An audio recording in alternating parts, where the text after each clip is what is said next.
for me, my relationship with the scales had a really big impact on my weight loss and my mental health during my weight loss journey. Hi everyone, and welcome back to my channel. For those of you who are new here, my name is Carla and I've lost 183 pounds. I make weight loss and life after weight loss videos. If you like that kind of content, please consider giving me a subscribe, and I also share my full journey over on Instagram at Half of Carla. I get asked a lot if I had any challenges during my weight loss, and absolutely I did.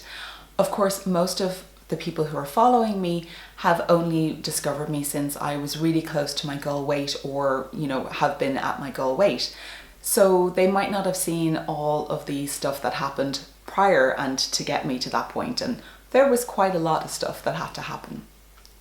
And I thought what I might do is delve into some of the challenges that I faced during my weight loss journey, and it might help some of you who are starting off, or you're on the middle of your journey or progressing through it, and these challenges might be coming up. And the first challenge that I wanted to talk about today is my relationship with the scales. And while most people might think that the, not eating too much, or, not eating a load, or not overeating might be the thing that they find challenging the most, for me, my relationship with the scales had a really big impact on my weight loss and my mental health during my weight loss journey. A lot of people say now that I seem really positive and really upbeat, and yes, I am now. But at the start of my journey, I wasn't always positive, and during my journey, I wasn't always positive. It's been really challenging, and I would never want anyone to think that, I just started off at 23 stone and woke up at 10 stone and it was like that. It was not a bother to me. It wasn't. There were some serious challenges along the way, but they were challenges, they weren't obstacles, and I was able to put some things in place and some protocols or some practices in place for me that helped me to overcome those challenges. So as I said, I'm going to talk first about my relationship with the scales and how that was a challenge for me and how I overcame those challenges. I have been overweight my entire life since a child, and I was weighed regularly as a child. For me, weighing myself as a child brings up feelings of trauma, or when I think about being weighed as a child, it brings up feelings of shame. I remember being in school and being weighed as part of some horrendous medical school public health thing where we all had to be in our underwear and we were all weighed, and I was the heaviest of all of my class. I have a trauma trigger, which is the analog scales in my parents' bedroom, which was, when you used to stand on it and it would the little dial would go around to what your weight you were, and if you stood off it would spring back. That sound to me brings back, I had to work through to be okay to be able to hear that springing sound. And these issues that I had around being weighed, they presented themselves during my weight loss journey, and I had to do something in order to make sure that I was okay with it. I have always placed a lot of emphasis in my previous life on the scales and the number on the scales and tying my worth to the number on the scales. Because, in that situation when I was in school and I was the heaviest, I felt lesser than my schoolmates because I was heavier than them, and I was pointed out that I was. I was always heavier than all of my friends, and I just felt less than because I couldn't do everything that they were able to do. And definitely there's a feeling that even though I was heavier than, I therefore was less than. And losing weight always brought an emotive and very happy and joyful and pleasurable experience to me. Whereas if I had gained weight, it would bring a very negative emotion to me. And really the pleasure and the pleasure and the pain kind of principle of when I would weigh myself during my weight loss journey started to rear its head a lot as I was going through. So when I started my weight loss journey, I did a program called Body Slims, And Body Slims used to be in a room in South Dublin in a hotel. It was in a big conference room. And you'd go in, you'd weigh yourself, and you'd sit down and you'd watch the seminar. Now it's fully online due to COVID. But when I went in on day one, I went in, stood on the scales and weighed in at 323.8 pounds. And I was okay with that number because I knew in my heart of hearts this was the last time I was ever going to have to lose this amount of weight. Like, my weight might fluctuate throughout my life and I might have to lose 10 pounds, 20 pounds here and there, but I'm not going to have to lose the guts of 180, guts of 200 pounds, you know, like ever again. So I saw that point. This is a starting off point. This is a data point that I will never see, and I know I'll never see again in my life. And because I've put the efforts in and the work in to know that I'm never going to see it. So that was the day one. That was like, okay, this is an information point that I can work with, and I know that all that I have to do is never get to that point again and keep losing and minusing that away from that number, chipping away at it. And I went back in then the next week, and that was the first time that we would see a loss on the scales, hopefully, obviously. And I lost 8 pounds in my first week. I think it was 8.3 pounds, or I can't remember, it was something along those lines.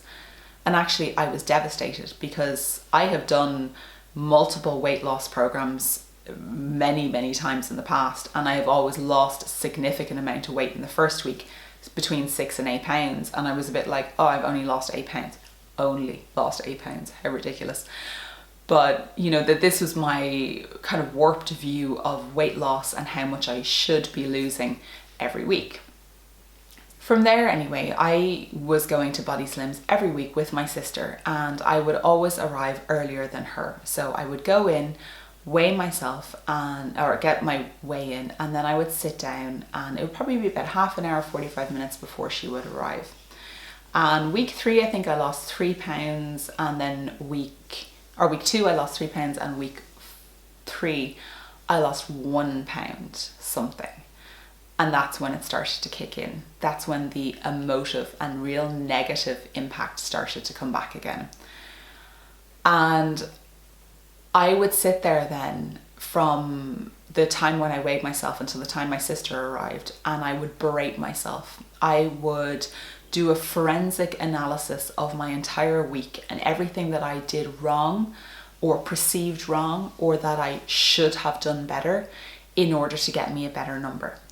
Now, you cannot control what the number on the scales is going to be. The only number that you can control is the inputs.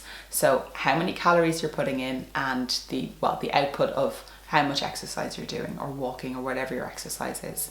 You can't control that number on the scales. But I wanted to, and I wanted to forensically analyze every single issue that was in my week before and why I had only gotten this amount. And even when I was getting, like 2 pound losses, like the days when it would be 3 pounds, 4 pounds, 5 pounds, I'd be elated. I'd be sitting there really happy, really joyous, like this would be fantastic. And then the days when I would get only a 1 pound or something like that, or a 2 pound, I'd be like really hard on myself. So anyway, I would be able to bring myself back down in those times. By the time my sister arrived, I'd be able to be like, okay. And sometimes she had to help me kind of come back down to earth and really be present in my body and be okay with what my scales results were, because I knew I was putting the work in. And if I wasn't putting the work in, or say I had my period or something like that, that's, I could have that information and I could kind of resolve what was happening. But eventually then with COVID, we weren't able to go to the rooms anymore, so we had to weigh in at home. And I was continuing to weigh in weekly on a Monday. And it got to the point where I was really feeling like this emotive pleasure pain thing was happening all the time. Every single week I was getting high off a really good result, £3, £4, £5, I was getting like, I was so happy. I was so overjoyed.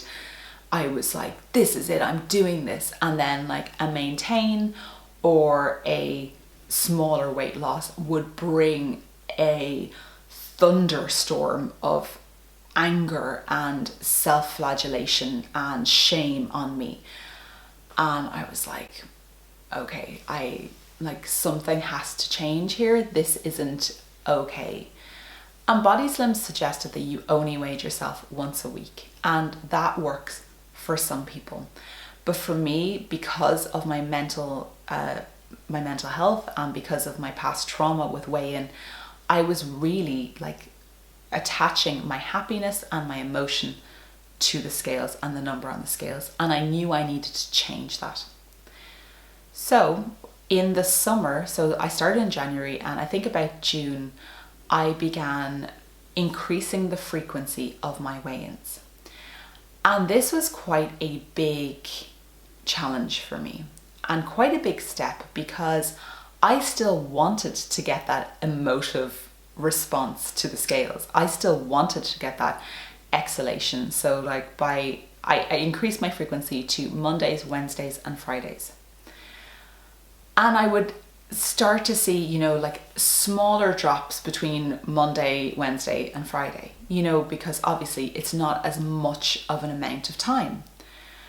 So I would kind of got used to seeing smaller drops or maintains, which was really kind of the first time I had seen maintains. And I knew that a maintain was going to come, and it was going to, like, a plateau was going to come at some point. So it was kind of setting me up to be ready for them. So I started with that frequency then for a couple of months, and then I decided to up it then to daily weigh-ins, I think around September, October. And what that did was allow me to see the number on the scales as a piece of information, a piece of data, and remove that emotive response from it. Now, there were still times where it was challenging, but by doing that, I was able to just see this as information and attribute, you know, if I had like a small gain, I could be like, well, maybe that's to do with the fact that I ate a lot of something last night that was filled with sodium and I'm bloated, and that's what the result is.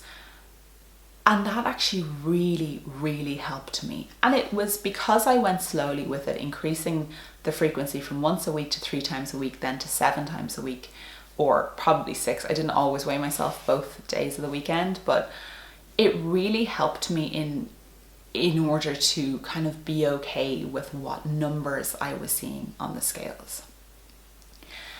And I was able to use that information then and adapt my diet or my exercise or whatever. Up my water, most likely, was probably always the reason, the response that I needed to do, just in order to be, you know, in order to stay on track. And it really helped me just to become okay with whatever the number was and to completely reduce that emotive response. And it's not for everybody. You know, some people might not have that kind of massive emotional response.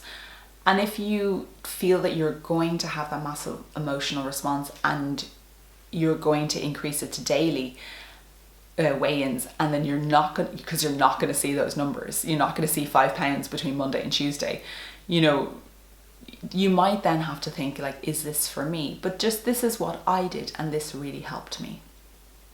So what I thought I would do is share with you now, I think I have 5 things that I did that helped me to really heal my relationship and overcome that emotive response to the scales. So the first thing obviously is that changing of the frequency. And if you are going to change the frequency, I highly suggest changing it in slow increments, not going from, you know, once a week to 7 days a week, because it can be quite a challenge and quite a psychological challenge to suddenly be like, I'm not losing anything. And then, you know, like all of a sudden one day you will lose something.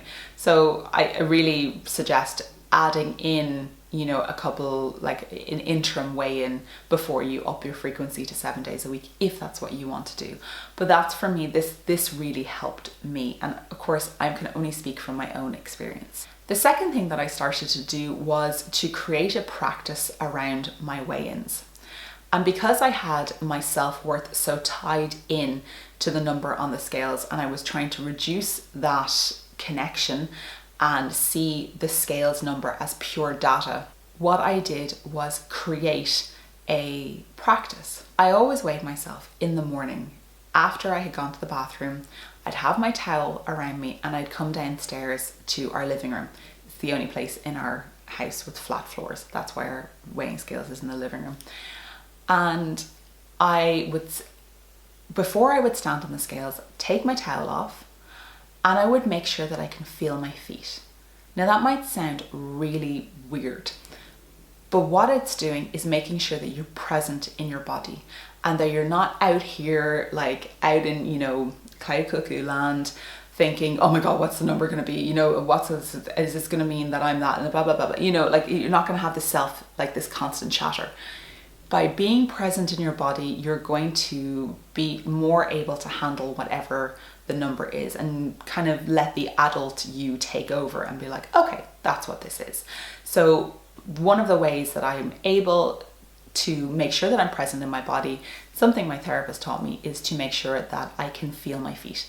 So wiggle my toes, make sure I can feel them, make sure I can feel the ground underneath me, and that just brings me centered into my body. And then I would say, whatever the number on the scales is not a representation of who I am as a person. Being higher or lower than yesterday does not make me a greater or a lesser person, because it doesn't. The number on the scales does not make you a better person or a worse person than anybody else. It has no impact on your societal value or who you are as a person. It is just a number. And I would remind myself of that every time before I would stand on the scales. And then I would stand on the scales, I would look at the number and I go, okay. And if it stayed the same between, Monday and Tuesday, that would stay the same. And if it went down, I would record it then into one of my apps that I used. I used my FitnessPal and I used Happy Scale to record my weight. Number 3, you don't start your weight loss journey at 23 stone and then end up at 10 stone without anything happening in between. There are thousands, hundreds, thousands of little victories that happen all along the way. And if you're not familiar with the concept of a non-scale victory, it's pretty self-explanatory, but it is showing you what the number represents in real life. It is the outcome of your weight loss. The number on the scale is the output, you can see that, but the outcome, how it impacts your life. And I had so many non-scale victories that meant so much more to me than anything on the scales. I'm sure that there are many women on here who are watching this who can resonate with the fact that crossing your legs is one of the biggest non-scale victories. At 23 stone, I could not cross my legs and it killed me. I always felt so uncomfortable in everywhere that I was because you couldn't cross your legs. I remember being in my lecture halls in college and having to sit with my legs wide open, feeling really because of it, because I just couldn't cross my legs if there wasn't something that I could lean my foot against. I remember the first time that I crossed my legs, I was like, oh my God, I can cross my legs. Just like all of a sudden I was like, I can cross my legs. This is the best thing ever. And then I was able to cross the other leg. And I was able to do one first and then the other. And now I sit cross-legged all the time. It's probably not that great for my knees and my hips, but c'est la vie. I haven't done it for most of my life, so I think I have a few years left before it becomes a problem. But there are so many non-scale victories. To be able to breathe better, to be able to shop in standard size clothing, to be able to kneel, to get up off the floor, to turn in bed, to get out of the bath, to climb the stairs without being out of breath, to explore fashion. There are so many non-scale victories, and I highly suggest that if you're on a weight loss journey, that you record your non-scale victories as you would record your weigh-ins, because actually they're more important than your weigh-ins, because they're the impact and they're the outcome of the work that you're putting in. They're how you are changing your life because of this. They're more important than the number on the scales, because they're actually real life happenings. You know, the first time that you can go on a plane without needing a seatbelt extender. How does that make you feel in comparison to losing a pound? Like that's so huge and such a benefit and an achievement. So recording those non-scale victories, I highly, highly suggest it. Number 4 is the use of photographs. I still find it difficult to resonate with the fact that I don't look like I'm 23 stone anymore, and that I'm actually in the 10 stone bracket now. I find that incredibly, incredibly hard to overcome. And one of the things that my therapist suggested that I did was on my journey, was to take photographs that I liked. And obviously I took a lot of photographs for Instagram, and to print them out and to have them on my makeup table or somewhere that I would see them every day, so that I could start to learn that this is what I look like now. It's also very difficult for us to see any changes in our bodies. So, you know, taking photographs in the same clothes, in the same position, and being able to compare one against the other really helps your brain to catch up and helps to overcome that, you know, like this is more important than the number on the scales, because this is the change, the physical change in your body.